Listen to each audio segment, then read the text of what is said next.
certain part of down here in Florida. I don't know what that Florida, but in Johannesburg right now today. So it is. You left Cape Town yesterday, so it's a very, very interesting tour. WOLB Baltimore and WERQ FM HD3 Baltimore. The views and opinions of the guest and host you hear on 1010 WOLB are not necessarily those of the staff and management of Radio 1, its sponsors, or advertisers. It's done unto you as you believe. It's done unto you as you believe.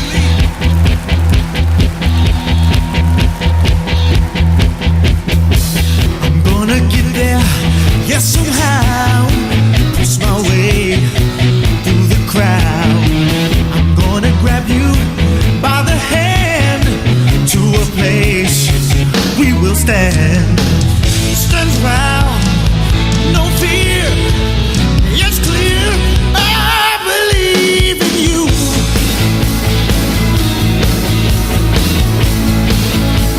I believe in me.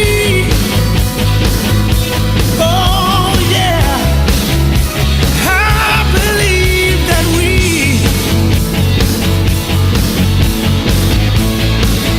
can make this dream a reality. Yeah, yeah. Now's the time to be.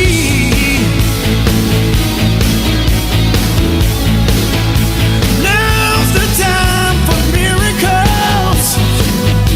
Oh, it's in my heart so deep. 'Cause I believe. Ah, yes. Good morning, Baltimore. Good morning, Baltimore. On this beautiful, beautiful day that the Lord has made, let us rejoice and be glad in it, even though we might have troubles coming from us at every hand. We're alive, and we can say, I'm here. Change.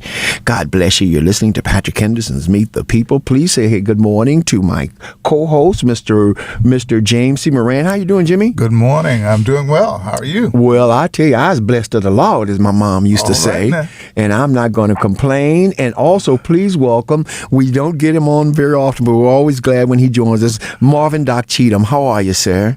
Good morning. God bless you. And I'm going to break the news on the Patrick Henderson show next Wednesday at 9 o'clock. We're going to the Board of Estimates. We're asking for a reconsideration of the decision by the Board of Estimates that decided to make a decision without any community input to put the police academy and the University of Baltimore, who testified against the HBCUs. We're requesting a reconsideration and tabling so they can be not this Wednesday, next Wednesday, October at pretty certain is 100 Holiday Street. You can't identification, but we're to the Board of Education discussion on this, and you table it and let's have a community discussion. And not only that, but on their part. Am I not correct? I know when a baby and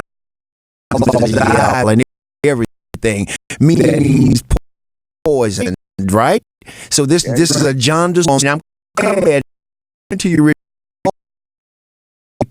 play to support. I agree with you 100%, and we're on it. And thank you, sir, for your diligence. We have sent a request to Joan Pratt because she did vote in favor. So she will make a more reconsideration for a copy of this request as well. I'm a Joan thing. Put this up for and then make a motion to table and then let the community have a discussion on it. I agree with you. I watched those hearings, and as I watched the hearings, the only person that I saw that was pro the move was Michael Harrison. Everybody else that I saw testify was against it. All right, hold on. Let me get the rest of the panel in. Doc, we got you. Could you lock Doc in, Jason? Could you lock Doc in, and could you lock Richard in? Let me see. I hope I don't lose you, Doc. If I do call back, I kept you. All right, no, you're good. Richard Terry, how are you today, sir? I've had my fun morning. Oh man, bless your heart. Are you at the hospital now? No, I'm back home. Oh, you're back home. Well, that's good. That was a quickie. The utility of the Hun chair. Well, we're happy that you're able to join us. Please welcome also Richard Terry, our erudite researcher and man with more knowledge than anybody I know in the whole city as far as about the city working. So you might wonder why he's here. You don't have to worry. I'll be concerned. He is definitely in his spot, and we're praying for you. We're praying for you. In fact, when we speak of prayer, let us all bow our heads. If you're not driving, we'd like for you to touch the radio if at all possible, or your phone, and maybe this prayer to start your day off, as we know it already has begun. But, oh God, our Father, Lord Jesus, we bless your name right now because you are the Son of love, because God is love, oh God. Love is the miracle, oh God. Bless us this week, oh Lord, as we set out on our daily journeys, going to and fro, oh God. Protect us from hurt, harm, and danger. Protect our babies that are going to school, oh God. Touch them and put your arms of protection around them, and the teachers and the principals and the PTOs, oh God. Touch each and one of us, God. Quicken our minds, quicken our spirits, oh God, as we not only cling to the thoughts of tomorrow, but we must look at the present power of now. We thank you for the now, oh God. We thank you for the opportunity to make a change, not only in our city, but in our personal lives. God, forgive us of our sins. Forgive us of anything that has not been like you, which is love, oh God, because we are forgiven by you. So we thank you for that peace that does pass all understanding. Bless this show on today and help us to not only depart knowledge and wisdom and information, oh God, but, oh God, open our eyes, open our minds, open our ears, oh God, to the thoughts and to the suggestions by our callers. Bless each and every one of them, and all we pray in thy Son Jesus Christ's name. I pray. Amen. Amen. Amen. All right, here we're already on this squeegee thing that was at the bottom of our list to get started. But let's start there because I feel it is the most relative. I believe, Richard, what are your thoughts on this thing? Doc has certainly laid out that this is unusual, without any input from the community. This decision. No, this not the squeegee kids. This was the training facility. Oh, I'm sorry. The training facility. Thank you for correcting me. They're all. I'm telling you, you can't. They're all. It's just total chaos.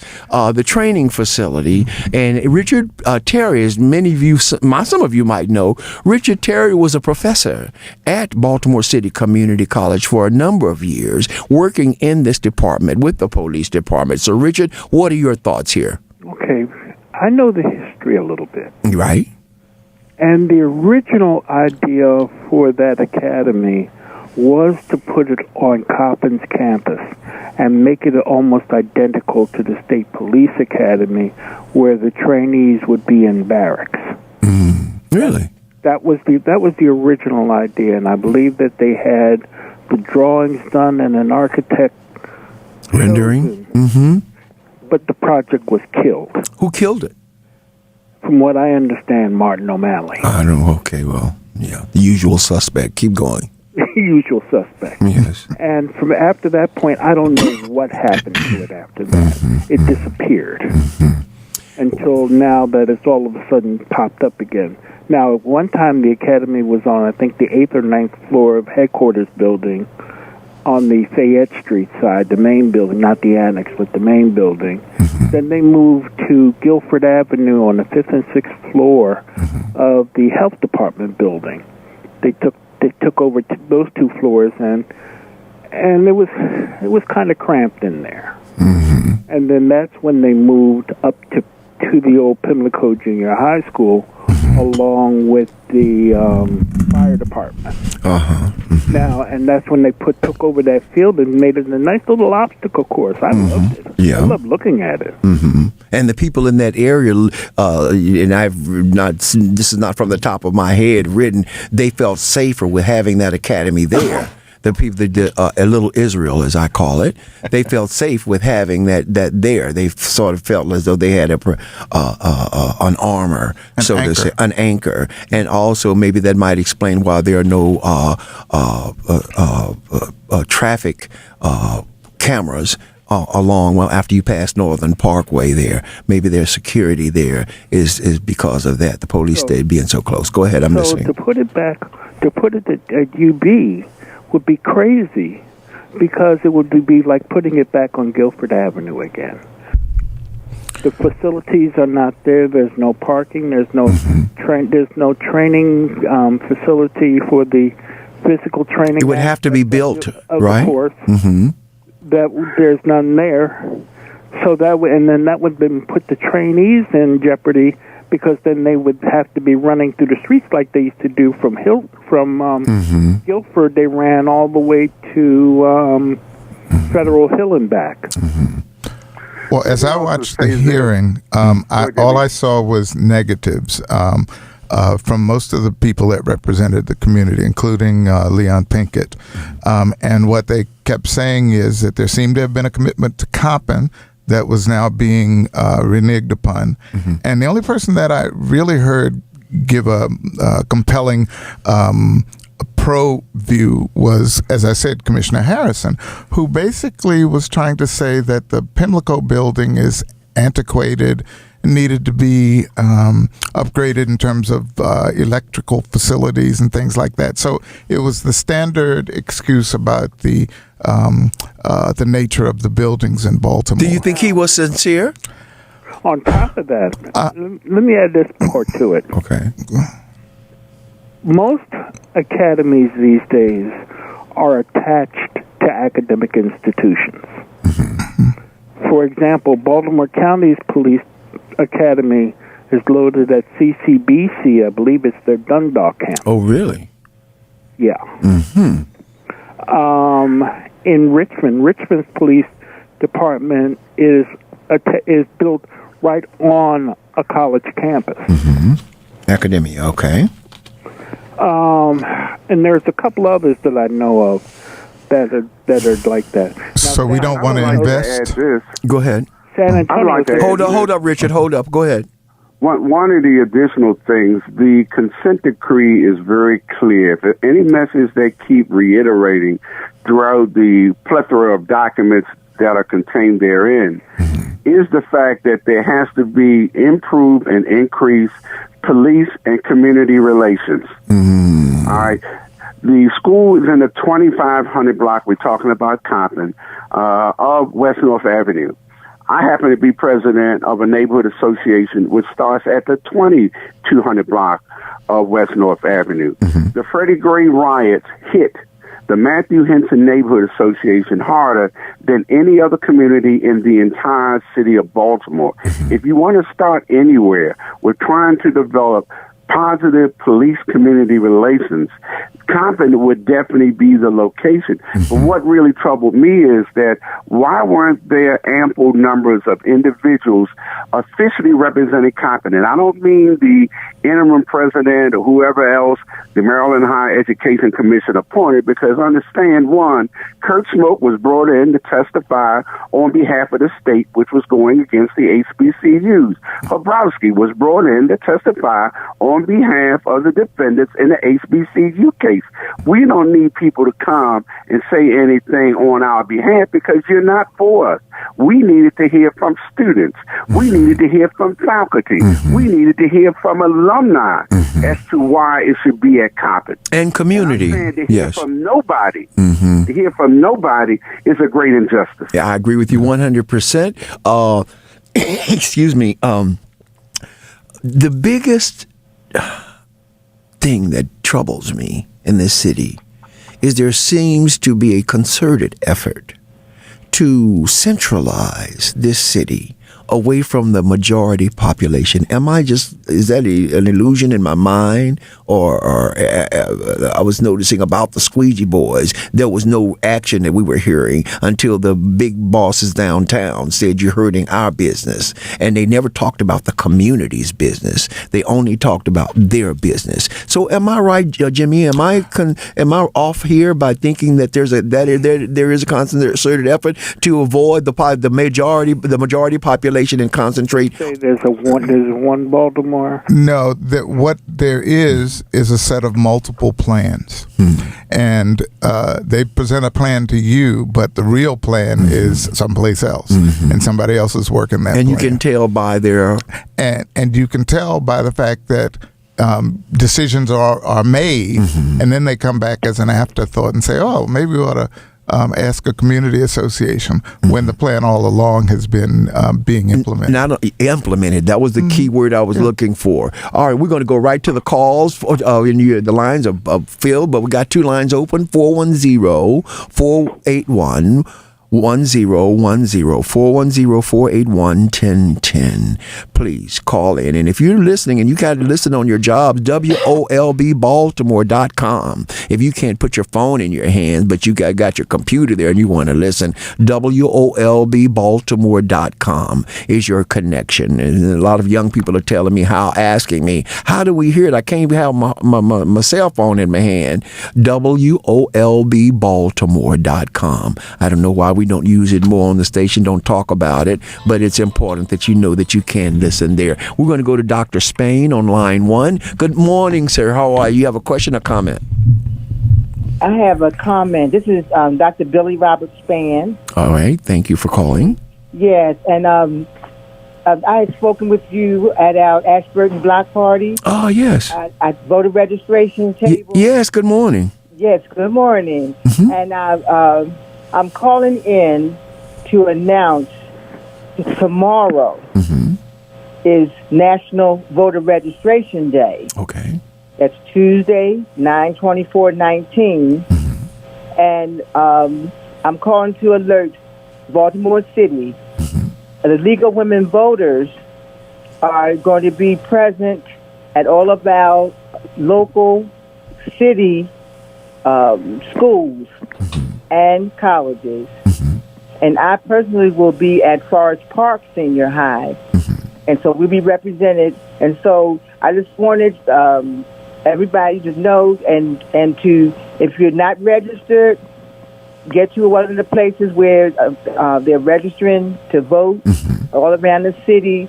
But the League of Women Voters, we're concentrating on the schools. Okay. That sounds wonderful. Well, how can people say they can't get out, say they don't have time to do that? Can they get these applications online? They can get them online, yes. And where do they go to? The Women League of Women Voters? Would they go to there? It's 411. Wait a minute. Okay. Because many people, even seniors, they're scrubbing the voter rolls, and so you might want to make sure that you're good. So just by re-registering, you'll find out whether you are or not. Okay. So the address is vote411.org. Vote411.org. Vote411.org. Y'all write that down and get your grandbabies and everybody that's over 21 years of age. We have an opportunity at this point to change the course of Baltimore by putting. 21. Let's go ahead.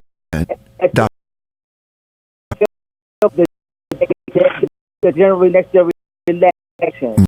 Yeah. They will get information in the mail. So we register them at age 16 on up. Well, that's amazing. If it's only a year, why wouldn't you do it at 17? That's 2 years they've got to go wait to, right? To vote at 18. We said 16 because that's the age. Okay, so that for the next 2 years, they'll be eligible to vote. If they're 17, I mean, but we'll catch them. Well, we'll say as young as 16. At least they'll register, because a lot of people don't even know that you can register at 16, but you won't be eligible to get to vote until you turn 18. Right. All right, Dr. Span, thank you so much for what you're doing. That we had a beautiful gathering at Ashburton community last week. Oh my God, the history of that community is just simply amazing. So we got great you for all that you do, Doc, for all that you do in your community. You know, the community, the city is only as strong as its communities. And if the community is not strong and standing together, then you can rest assured there's negligence in that community. So thank you so much, Dr. Span. And thank you for inviting me. You're no problem. Thank you. Bye-bye. Right. We're going to go to Gene on line 2. Gene, good morning. How are you? Have a question? Good morning, everybody. Doc, you still on the phone? Yes. Okay, so I'll address this to Doc. You're going to meet with the WHO, Doc, the Board of Estimates? What we have done is we've requested Comptroller Pratt, since she was one of the people who voted in favor of the training facility being at the University of Baltimore. We have reached out to her. It takes someone who voted in favor of the issue. She voted in favor of it going to the University of Baltimore. What we have really asked her to do, since she voted in favor of it, we're asking her at the next meeting, and of course it's going to need at least 300 votes, and we're hoping that our mayor understands the worst thing that he could do as a mayor is to make major decisions and not allow the community to have input. We've asked her to introduce a motion for reconsideration. That means to reconsider the decision that they made last week. It would take someone seconding that motion. We would hope that the president, Brandon Scott, would second the motion, and we would hope that the mayor and his 2 other votes would agree that they made a major injustice to the communities, whether it's the Park Heights community or whether it's the Cotton community or entire city. How can you make a major decision like this and not have any community input? All we're asking is that they table any action that's going to be taken on this move to the University of Baltimore. Allow us 1 week. Let the Board of Estimates hold an emergency discussion of the entire city to discuss this issue, and then revisit whether or not it should be at the University of Baltimore. I didn't want to cut Doc off, but this is my point. The Board of Estimates is so powerful that if we aren't cognizant of putting people in place when we vote that will do the will of the people, and if they do the will of, as Leo says, the greater Baltimore, and that's the battle, we have to make sure that when we put people in place who are elected. Jones Pratt's been on the Board of Estimates for 26 years because she's been the comptroller for 26 years. Is she up for election? Is she up? She is? She's up for election. Somebody's running against her. But yes, there is. Bill Henry. I would vote for Joan Pratt again because Joan Pratt she understands the black community. I concur. She objected to this nonsense. But why did she vote for it if she objected to it? Because she's on the Board of Estimates and she works for the mayor. The mayor appoints them. But Dr. You are saying that she objected to this particular issue that you have on board now, right? First, I don't think the comptroller is an elected position. Yes, it is elected. It's an elected position, but that position on the board of she's not appointed by the mayor. That's actually a position that's held and reserved by the comptroller. Position by law. Correct. Yes. Correct. That's in the charter. But she's on the Board of Estimates, right? Correct. But it's still, she can vote independent of what her feelings are. What my point is, we need to get people who will vote independently. We concur with that, but you sort of misled us there. You said that she was subjected to the mayor. I was corrected, but Thank you. My point is that we have to make sure that we have people who are going to be on the Board of Estimates that vote for the will of the people. I agree with you 100%, Gene. Thank you so much for your commentary. All right. Let me see here. What was I going to say? I tell you what. Now, I like Joan Pratt. I love Joan Pratt. In fact, I think she's not only brilliant and classy, but she's also always seems to have the people at heart. She was the one, her office told me that if you want to clean this city up, stop that general fund. Make sure that there are earmarks for the general fund, and a whole lot of stuff would clear up in this city. But that is the mayor, since this is the mayor's playground, that's how we end up getting into this mess. So I like Joan, but I'm just wondering if this threatens her viability because she's done that. Because we in the black community feel having that police academy at Baltimore City Community College or Coppin not only just validates us as the majority of the city, but where it is most needed, the presence of it. Christopher Irving, welcome to Patrick Henderson's Meet the People. Do you have a question or comment, sir? Hey, good morning, Patrick. Good morning. Good morning. Yes, sir. And good morning to the rest of your panel. My questions are around the narrative surrounding the current training center, former Pimlico Middle School. Mm-hmm. The narrative, every time this comes up to move it where they want to move it, is that there's mold and the buildings and disrepair and everything else. Meanwhile, going. Come on. If that's true, why they aren't just shutting the building down or designing some type of project to completely repair the building. So they use that when it's time to move the training to where they want to. And I completely agree with Doc and everybody else that it should be at Coppin State University. But just, again, addressing the narrative, they should be forced to answer. This building is in such disrepair. Why would you consider leaving the fire training there? Why would you continue having early voting there? Why is everything else going on there that's going on there if the building is in the condition that you say it's in?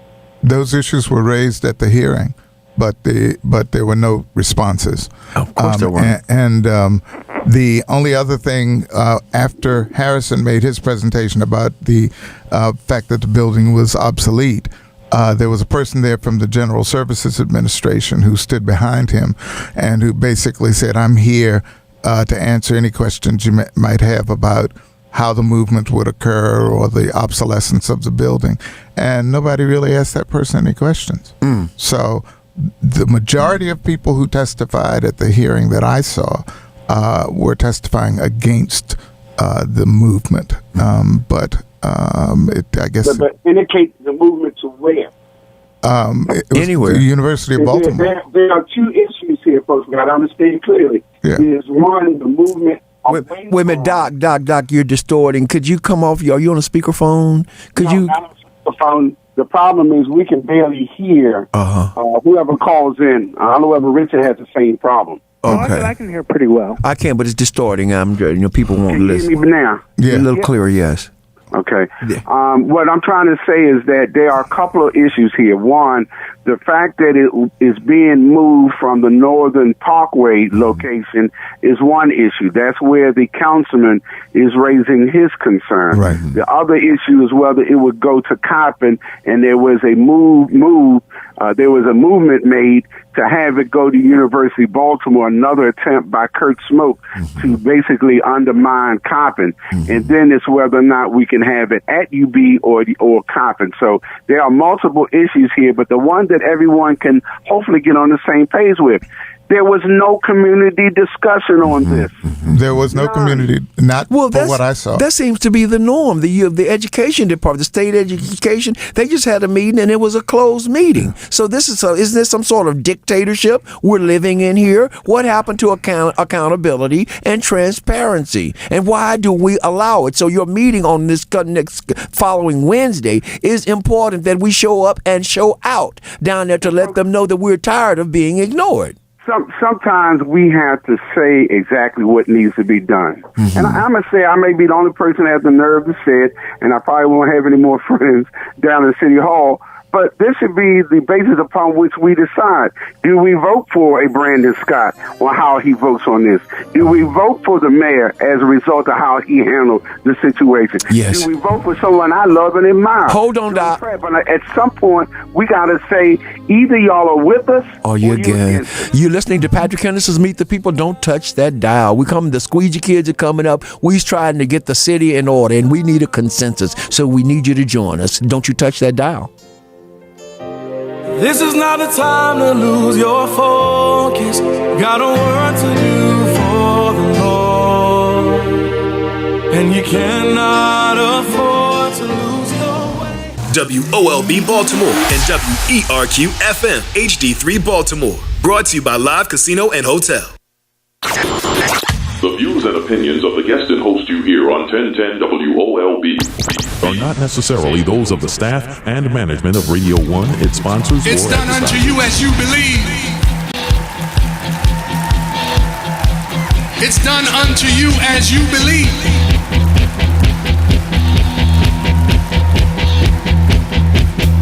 Welcome back to Patrick Henderson's Meet the People.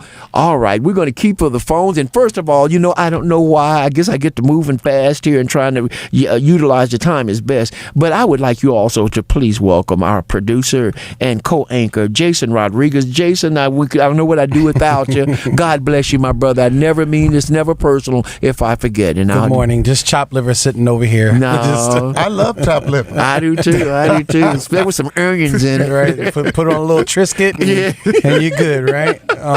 Good morning, family. Just want to let everyone know that we are now streaming live on Facebook, YouTube, and Periscope. And you can check out everybody in the studio as well as Patrick Henderson this afternoon in all of his glory. Oh, God is so good. His glory is upon me and it's on each every one of us. And we just need to speak his love because love is the miracle. Christopher, go. You may proceed, sir. You're listening to Patrick Henderson's Meet the People. Go right ahead, Christopher. Yeah, thank you, Pat. It's just a main concern. And again, my overall issue is that it should absolutely that they've laid out. We have to continue, and even after they move, they base it on from training to early to even. You're saying our problem is still there. So if it's so horrible, why are they allowed to stay there? And people are going in and out of there if there's mold. So this just totally invalidates their position to move it? Is that what you're saying? Absolutely. Oh, I ain't too stupid, but I tell you what, I got that loud and clear. So then they're again pulling the wool over the people's eyes. I like the new commissioner, and James has a few encounters with him that he has validated his substance and his integrity. So would we think that he's being persuaded by the powers that be to move this, or against the community's wishes? Even little Israel, they don't want it moved. They want it to stay there. Jimmy? Well, his argument was about the building being obsolete. And he was arguing to move it to University of Baltimore. He is a political animal. Whether you believe that he's a nice person, a religious person, a moral person, he's still subject to the whims of the politicians. So I believe had to do, which was to say, I'm going to move it to the University of Baltimore. And the mention of Coppin came from, I believe, Antonio Hayes, who said there should be some consideration. My concern with the commissioner at this point, I'll sign the heck they put here.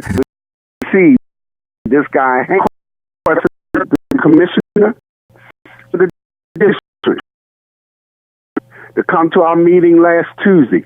We haven't seen him since. Did they respond at all? We haven't heard from the commissioner. We will also say this: the fact that this information was given to the commissioner, whether he agrees or disagrees, just because someone tells you,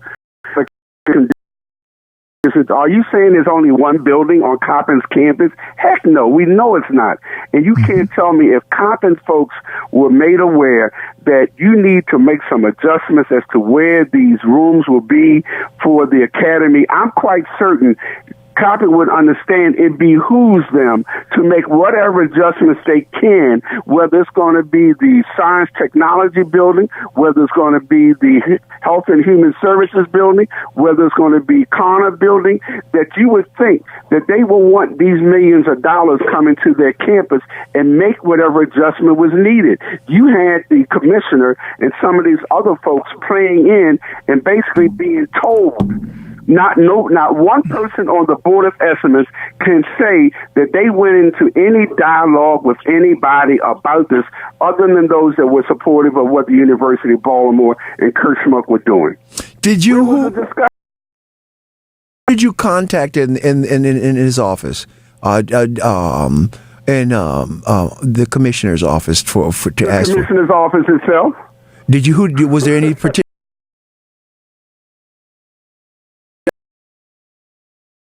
The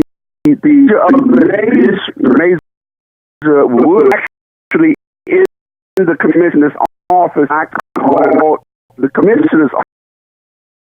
That since I couldn't get a call back from the major of the district, that I wanted to speak to the commissioner. All right, let me tell you what. We didn't get a response from either one. All right, we then filed an official against the commissioner and against the major, and you can verify that by the Brew newspaper. We sent them a copy so that someone would be able to substantiate that we filed a complaint against the commissioner and the major for not telling my community that someone had hung themselves, and they made the decision.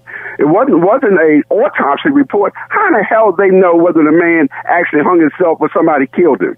Threw him on the same day that he died. Check this out. The person I the and the Carton symposium, whatever you want to call it. Baltimore City. Yes, sir. And the commissioner directed me to his new secretary, a new agent. Her name is Lindsay Eldridge. Do you know that name? That seems to be the name that made the decision in the paper that no child saw the incident. Wow. Okay. Doc, always remember, the more things change, the more they stay the same. That's what they say.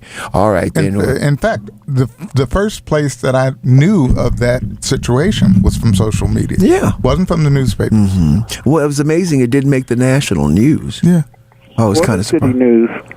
It was City News? Neither the City News didn't have it either. Right, it wasn't on the front page of the Baltimore Sun. And that's because the police department told all four. I called all four stations 3 hours after the incident was reported to me, which was around 10 o'clock.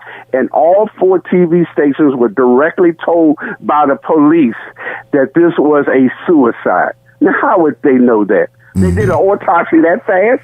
Right. No, it's impossible. Yeah. It's impossible.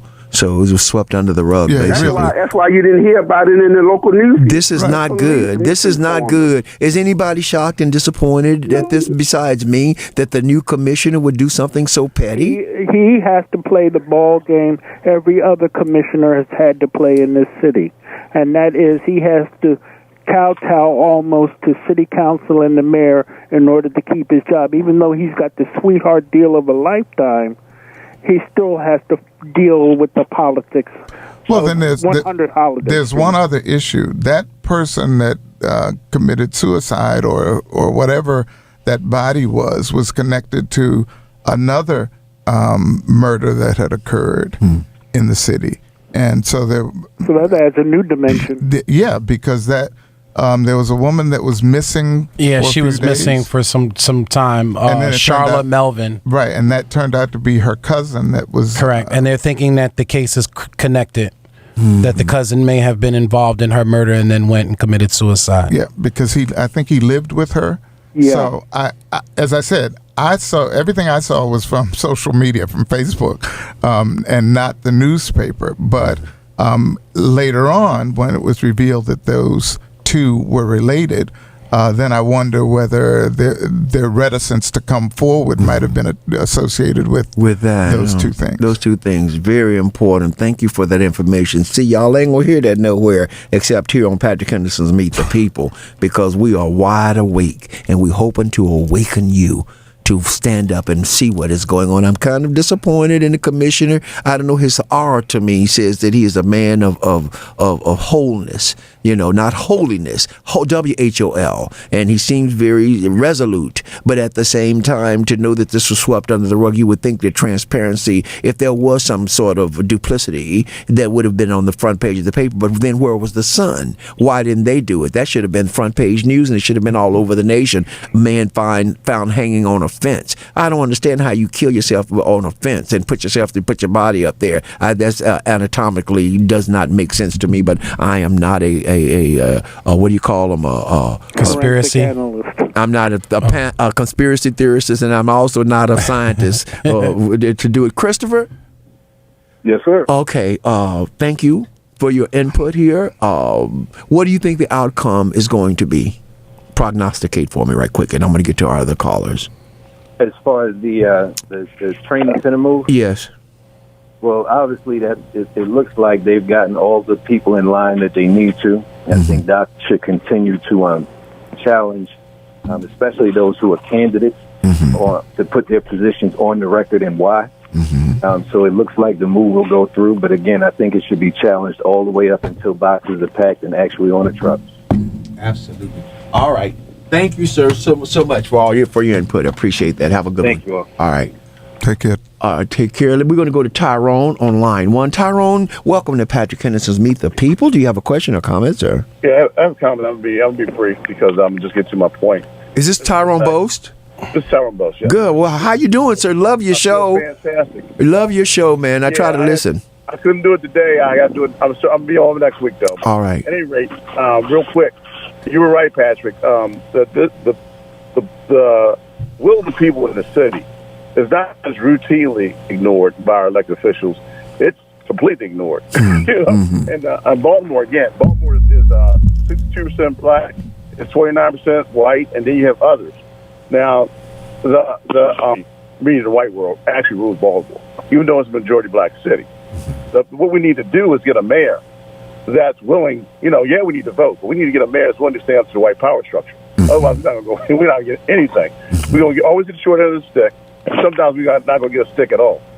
And in regards to and the Tweezy kids, when the mayor said he's going to do 700 jobs for the Tweezy kids, the last time I counted, there was 4,500 kids that needed jobs. 4,500 kids. Okay, so that's like 3,800 kids left. So yeah, it's a good start. But we need a few more jobs in our youth works. All right, we're going to get to that. Brother Tyrone, that ain't even a mayor initiative. We'll talk about it some more. We're going to talk about it later. Right. We're going to get to it. I got one more point to make. Okay. The Board of Estimates. Yes, you're correct. The mayor's not appointed comptroller. She's an elected official. She's part of the Board of Estimates. The president of the city council is the president of the Board of Estimates. Then you have the mayor, who really controls it. The mayor controls it because he appoints 3 members.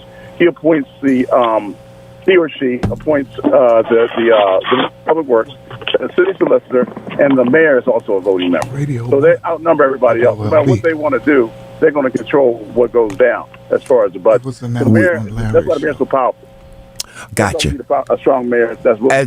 You know what? And I think we don't need a poor mayor. We need a mayor that's got their own money so that they won't be able to come in and be bought off and controlled by these people. And the only one I know right now that's running that's declared is Ricky Vaughn. Well, the only politician I know of that stood up to the white power structure and made it known that they were standing up because of black people being treated unfairly was Marilyn Mosley. And I don't think she's running. I wish she was. She was running for mayor? Got the courage or the guts to stay up to the white power structure. She got sued by the FOP and got death threats and everything now when she stood up that boy. Has she been consistent? As far, well... Yeah, I know. The only one that stood up. I know, that time. Stood up for the people. That time. Because it was the black people being treated unfairly. We need marijuana arrest, etc. Yeah. She needs to come more. She needs more. I know she's an incredibly impressionable person. I saw her speak and I was really, really impressed by her. But I think that she could do more, and I think that she has more power than she might perceive that she could have if she would come clean. It has to be somebody like her with guts. I'm scared of her husband though. God bless us. We praying for him. All right. Thank you, Tyrone. Thomas, welcome. Patrick to Hey, listen, Jack Young is bought and paid for, okay? I don't think we need a mayor, guys. I think what we need is a city manager. See, we scared of that. Go ahead, I'm listening. Who would be who answers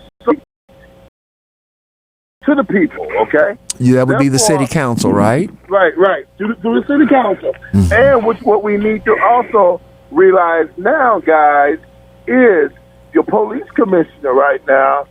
Did you guys know that there was a police officer whom committed suicide about a week ago? Yeah, I heard about it. Mm-hmm. Uh-huh. Mm-hmm. And the other thing I want to talk about quickly, guys, is where's Brandon Scott getting his money from? Mama. Yeah, because he's sitting at he's hitting at about $500,000 already, right, in his campaign most purse. of that money is coming from Joe Curran's family. Right. Like I said, mom. When you don't see him, that's when he's the most dangerous. Your mom is Martin O'Malley. Right. For all y'all Brother don't know. Thomas, just for name's sake and trying to connect all the dots, who are you saying that Mayor Jack Young is bought and paid for? Jack Young is bought and paid for by your developers. Guys, last week, before Jack Young came out with this thing about the Squeezy Kids, right? Mm-hmm. There was this radio station, 98 Rock. Mm-hmm. Those guys over on 98 Rock over there. They turned around and said they football game in the box, in the suite, In the skybox, right? right. Skybox up there, and they told him he's got to do something. And I quote word for word, guys, with these little rat bastards they call these kids as squeezy kids out there. And one guy said that when he goes, did they? Yeah. You used to call to have them give me a call. Listen to me, guys. One of the little squeezy kids told the mayor that there was a guy keeps coming by pulling his gun on them. The guy from 98 Rock admitted that he does that. What? Listen to me, guys. It was recorded. It went over airways. Now, if he did that, guys, it's not that wrong for the FBI That is wrong. And shut them down. Wow, that's a little and then that very next and then that was Sunday. They said they met with Jack Young in the box. Tuesday, Jack Young came up with this thing about getting the Squeezy Boys. reported in the paper too. It was reported, so you're not talking about what you don't know. But I don't know who did the recording. Maybe you might not want to say that. How can we get a copy of that recording? I guess we can call and request a copy of that show. Okay. I mean, I don't know how you guys normally record things around the radio station there or whatever, but there should be a way. There should be a way to call a copy. Stream. Oh, okay. From the date. Well, we'll get the from you. They said that. We can't hear you. You're going in and out. Are you on a speakerphone? No, sir. I was just pulling over to the side of the road here. Okay. They said that on last week Monday, guys. Last week Monday show. Mm-hmm. Wow. Last week Monday. Okay, we got Monday, that date. They said that. All right, we got you, Thomas. What else? Right. Do you? Is that all? Jason, I would advise you play the disclaimer since we mentioned another radio station. I would say the views and opinions of the guest and host you hear on 1010 WOLB are not necessarily those of the staff and management of Radio 1, its sponsors, or advertisers. The views and the opinion I just give is that of Thomas, not the Thank you, Thomas. 481-1010. We're going to close out on this conversation, but before we do that, I believe there was some controversy about the 700 people, Jason, that the McDonald owners spoke about. But then it was announced this morning on WOLB and put on their website. Said that the mayor did it. So who did? Who's responsible? So I'm not sure why the mayor is necessarily taking position or credit on this, but so this afternoon there was a press conference that was held at the McDonald's on Righteoustown Road in Cold Spring. The owners, Denitra Bell and Brandon Bell, who own a black franchise of McDonald's in the city, announced along with Mayor Jack Young, that McDonald's Corporation and its franchise owners will be hiring 700 new employees this fall throughout the Baltimore City metropolitan area. Okay, so he was connected with the announcement. Correct. And so Ms. Bell touted that McDonald's is a great place to work for first-time new employees entering the job market, and that their college scholarship program has helped young adults achieve the goal of attending college. And they actually had a young lady who spoke about she had been at McDonald's for 1 year. She's currently attending Morgan State, and that it's helped her to be able to not have to have the burden of paying back a tuition or being in debt to a tuition through loans. Well, I tell you what, that's my favorite one, McDee's, because it's in my neighborhood. The only thing I want to say to them, they need to make sure they got them fried apple pies up in there, because I go in there sometime late at night and they don't have them. So that's my only complaint about them. But other than that, it's a beautiful store. Go ahead, Richard. And the way that McDonald's is now beginning to robotize all of their franchises, how long is this going to last? Well, I tell you what, Richard, when I go in there now, they offer both. You can order right there with the kiosk, and then you can go directly to the thing. So you haven't seen anything yet. They have one in McDonald's that has there's no tables, no chairs, strictly kiosk, and just somebody comes and brings your food out, and you basically take your food and leave out. You don't stay in the establishment. And in France, you go in and right at the door is the kiosk, and you punch in whatever it is you want, and you have no real contact with it. And in some cases, these franchises are encouraging ordering through the app before you come in. And giving you special discounts for doing so. And then all you do is come in and tell the app that you're in the store, and your order gets processed and brought to you. My problem with them closing them down, especially the one on Cold Spring, is that they might consider not being able to have a sitting place. I didn't see a lot of elders sitting in there, older men sitting in there talking, women sitting in there talking and conferring with their grandchildren and hanging out while they eat.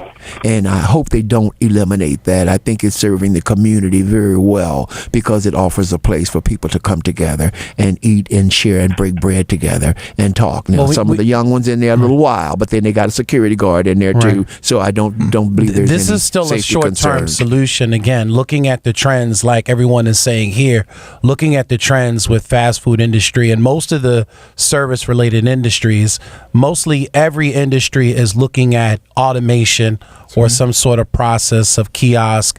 McDonald's just bought an artificial intelligence company just recently to be able to. Their second one, as a matter of fact. Correct. And they're utilizing the technology to be able to understand ordering processes and folks to eliminate like drive-through ordering, to eliminate front counter ordering.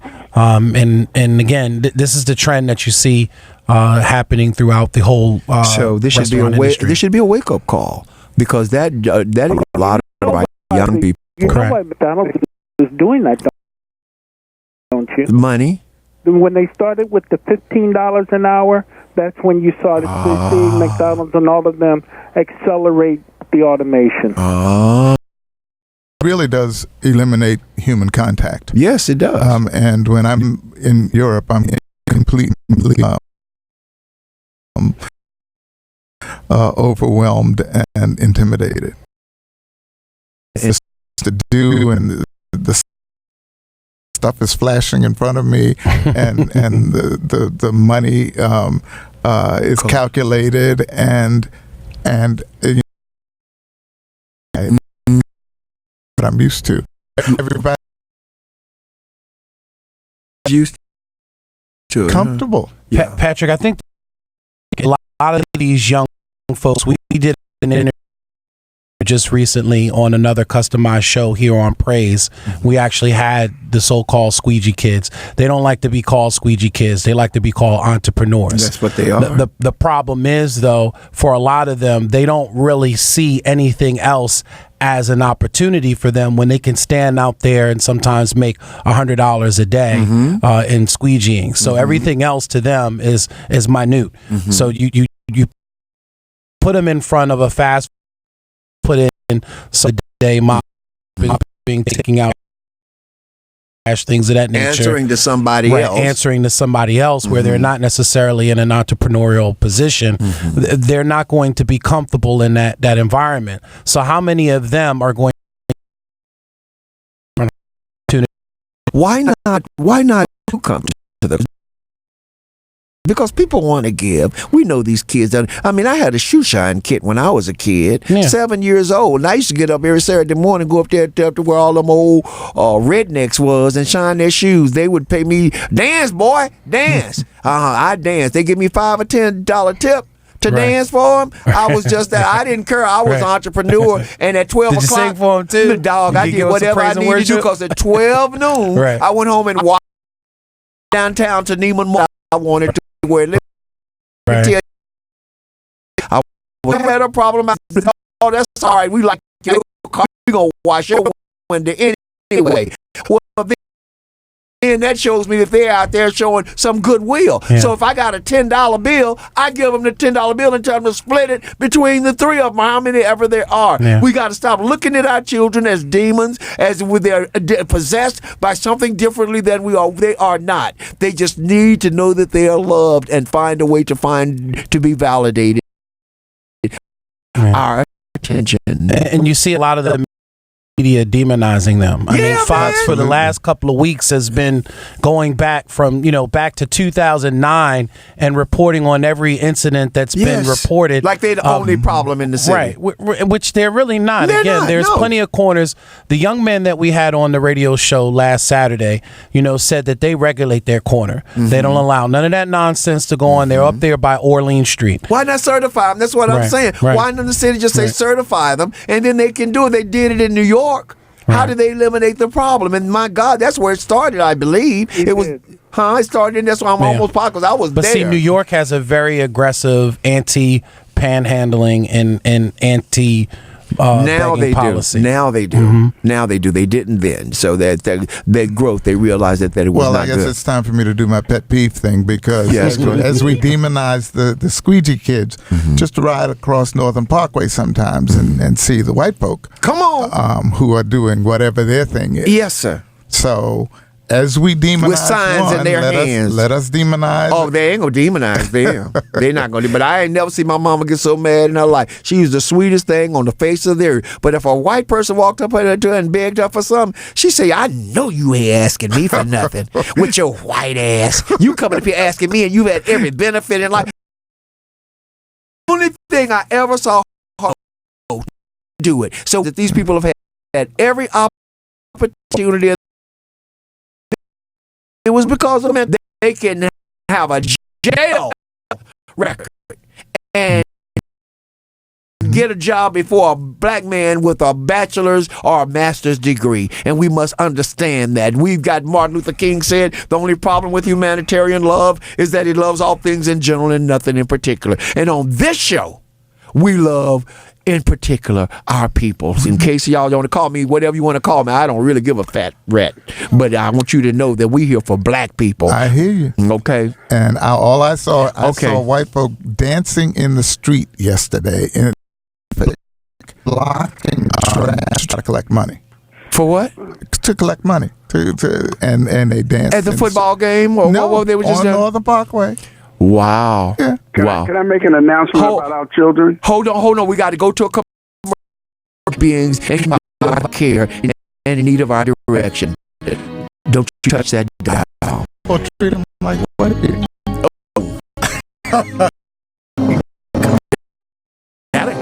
This is not the time to get distracted. And this is not the time to go off course. Talking the day, soul at night on the new 1010 WOLB.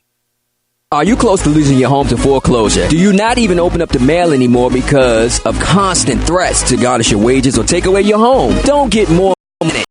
Often you can find bankruptcy. You endure